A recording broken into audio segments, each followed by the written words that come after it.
Voici la deuxième capsule d'une série de 5 pour présenter la progression des apprentissages en sciences et technologies au primaire. Dans les prochaines minutes, on parlera de l'univers matériel. On se rappelle qu'en sciences et technologies au primaire, l'enseignant a le choix des notions. Ainsi, tout ce qui se trouve dans les prochaines minutes n'a pas un caractère prescriptif. Je crois toutefois que cette présentation peut permettre aux titulaires du primaire de mieux comprendre les liens entre les différentes notions au programme pour mieux planifier ce qu'ils feront vivre à leurs élèves. L'intention de cette deuxième capsule est tout simplement de mieux outiller les enseignants du primaire pour la planification des apprentissages. Pour les capsules 2 à 5, la présentation se fera à l'aide du logiciel Mindomo, un organisateur graphique. Cet outil a été choisi afin d'illustrer tous les liens qui existent entre les énoncés. Pour ceux et celles qui aimeraient naviguer par eux-mêmes dans cette carte, il est possible de la retrouver sur le site web de la Sciences et technologies au primaire au CSSDM.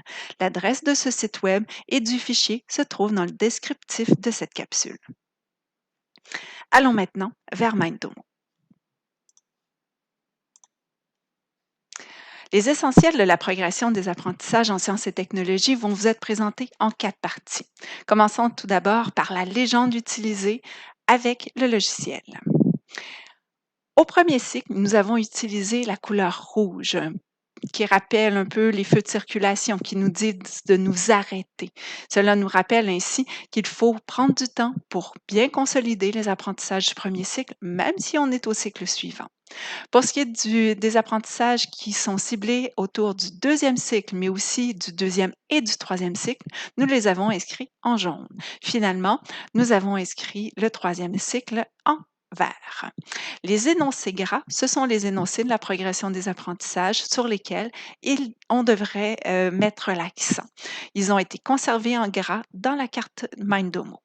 Finalement, pour ce qui est des énoncés où on a utilisé une police normale, ce sont des énoncés aussi de la progression des apprentissages qui apparaissent maintenant essentiels pour la maîtrise d'autres énoncés, mais qui n'avaient pas été placés en caractère gras. On se rappelle que le programme de sciences et technologies est divisé en 3 univers: l'univers matériel, l'univers de la Terre et de l'espace et l'univers vivant. Pour ce qui est de l'univers matériel, on a 4 énoncés qui sont les concepts unificateurs. Ces énoncés se retrouvent aussi dans les 2 autres univers. Ce sont les énoncés de matière, d'énergie, de force et mouvement et de système et interaction. Voyons tout d'abord ce qu'il y a autour de la matière. Lorsqu'on parle de la matière, on parle des bases surtout de la chimie. Tout d'abord, ce qu'on va demander aux élèves de faire, c'est de s'initier à la science en classant des objets à l'aide de leurs propriétés. C'est le tout premier énoncé de la progression des apprentissages. Sous cet énoncé, on retrouve des énoncés qui n'ont pas été placés en caractère gras par le ministère de l'Éducation. Ce sont ceux qui sont autour de l'absorption, de la perméabilité ou de l'imperméabilité et du fait que certaines substances laissent passer ou pas la lumière, donc elles sont translucides ou elles sont opaques. Ces énoncés vont permettre de développer un riche vocabulaire chez les élèves et leur sera utile pour la suite des choses. Je recommande donc de s'y attarder au moins un peu, si ce n'est qu'au niveau de la maîtrise du sens des mots qui y sont associés. Lorsqu'on parle de classer des objets à l'aide de leurs propriétés, l'élève qui arrive au deuxième cycle devra aller un peu plus loin. On voudra même qu'il décrive la forme, la couleur et la texture d'un objet ou d'une substance. Cet énoncé est si important pour la suite du développement des élèves que je l'ai placé en caractère beaucoup plus gros et j'ai même ajouté des lettres majuscules pour insister sur la forme, sur la couleur et la texture. Au troisième cycle, on va demander aux élèves de reconnaître des matériaux qui composent un objet et puis de décrire des diverses autres propriétés d'un objet, d'une substance ou d'un matériau. Tiens, en passant, en parlant de matériaux, bien que ce soit au troisième cycle, rien n'empêche d'initier déjà les enfants aux matériaux qui composent les objets. Ce sera des matériaux qui sont bien simples, tels que le bois, le métal ou le plastique. Arrivons maintenant dans le domaine des mélanges. Avec les tout petits, on voudra On voudra qu'il reconnaisse des mélanges dans son milieu. On voudra aussi qu'il soit capable de distinguer certains mélanges de liquides qui sont soit miscibles, soit non miscibles. Ces mots paraissent bien scientifiques, mais sont maîtrisés rapidement aux enfants qui en comprennent le sens. Ensuite, on voudra aussi, parmi les mélanges, que les enfants puissent distinguer une substance qui est soluble dans l'eau d'une substance qui ne le sera pas. Ensuite, il y a une partie au niveau des états de la matière qui est très importante puisqu'elle sera réutilisée, entre autres, dans l'univers de la Terre et de l'espace. C'est tout ce qui tourne autour des états de la matière. Ces états, ce sont d'être solide, d'être liquide ou d'être gazeux. On veut aussi que l'enfant puisse déterminer dans son environnement l'état de divers objets et substances. On veut aussi qu'il puisse reconnaître l'eau sous forme solide, liquide et gazeux. Dans la Terre et l'espace, vous allez voir tout à l'heure, on va parler de pluie, de neige, de vapeur. Hein, c'est ça les différents états de l'eau. Et finalement, bien, on veut savoir quelles opérations on doit effectuer pour transformer l'eau d'un état à l'autre, c'est-à-dire lui ajouter ou lui retirer de la chaleur. Finalement, il y a un énoncé qui est très important dès le premier cycle, mais qui se doit d'être retravaillé à tous les niveaux, c'est tout ce qui a trait à l'éducation à la sécurité. On voudra que les enfants puissent reconnaître des produits d'usage courant qui représentent un danger et reconnaître les pictogrammes de sécurité qui sont associés à l'éducation à la sécurité. Enfin, au niveau de l'univers matériel, il y a deux énoncés sur lesquels je veux dire un mot. Ce sont les énoncés qui parlent de démontrer que des changements physiques ne modifient pas les propriétés de la matière et, pour le troisième cycle, démontrer que des changements chimiques modifient les propriétés de la matière. Il est difficile pour les enfants du primaire d'arriver à faire ces démonstrations. Toutefois, on peut les initier à reconnaître certains changements chimiques, certains changements physiques et les initier à ce que sont ces types de changements.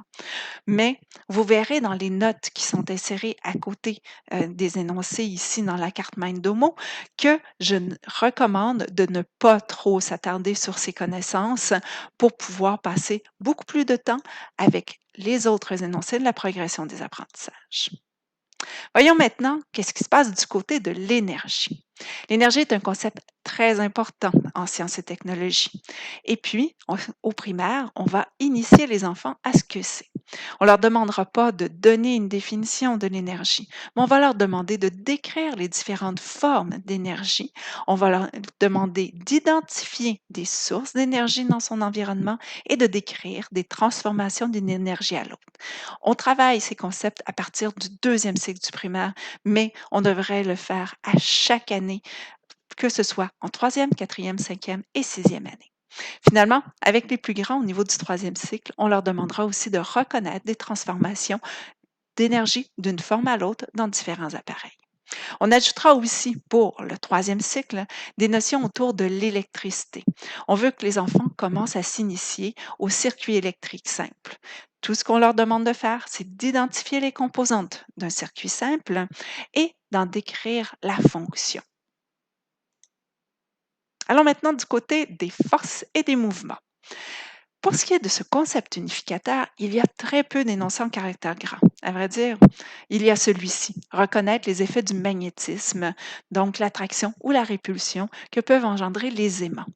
C'est un concept qui est important et les enfants en sont fascinés. Alors, on le travaille, celui-là. Mais on va aussi en ajouter pour mieux préparer les élèves. Tout d'abord, autour des mouvements, on veut que les enfants puissent décrire les caractéristiques des mouvements, c'est-à-dire parler de direction et de vitesse.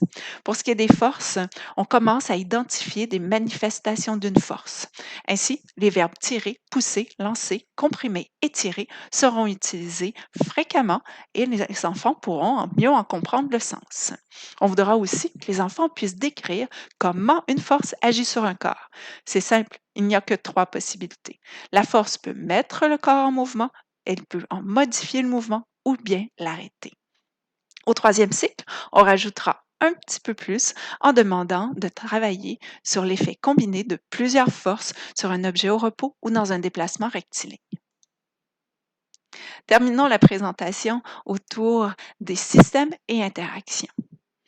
On va centrer surtout notre attention dans cette ce concept unificateur sur les objets fabriqués. Tout d'abord, on veut que les enfants, dès le premier cycle, puissent identifier des besoins à l'origine d'un objet. On veut aussi qu'ils puissent décrire des pièces et des mécanismes qui composent un objet. On continuera à le faire au deuxième cycle et au troisième cycle, mais on va rajouter le fait de pouvoir reconnaître des machines simples utilisées dans un objet et d'en décrire l'utilité. On voudra aussi pouvoir identifier des pièces mécaniques en général, c'est-à-dire des engrenages, des câbles, des ressorts, des machines simples et des bielles. Pour ce qui est de la dimension mouvement dans les systèmes et interactions, on veut que les enfants puissent reconnaître deux types de mouvements, c'est-à-dire la rotation et la translation. Ce sont deux types de mouvements qui sont aussi utilisés dans d'autres disciplines. Alors, pourquoi pas faire une pierre deux coups? Et puis, finalement, bien, on veut que les enfants puissent décrire une séquence simple de pièces mécaniques en mouvement. Ça pourrait être simplement dans des jouets qu'ils pourront avoir à portée de la maison. Voilà, c'est tout pour la présentation de l'univers matériel. Il y aura de la présentation par la suite de l'univers terre et espace et de l'univers vivant.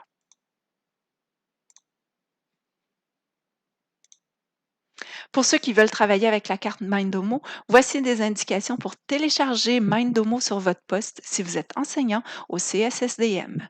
Vous avez simplement à accéder au centre logiciel qui est sur le bureau de votre ordinateur, rechercher l'application Mindomo et la télécharger. Et voici que se termine la présentation des énoncés importants de l'univers matériel dans la progression des apprentissages. Vous êtes maintenant invité à visionner les capsules 3, 4 et 5 en commençant par celle de votre choix.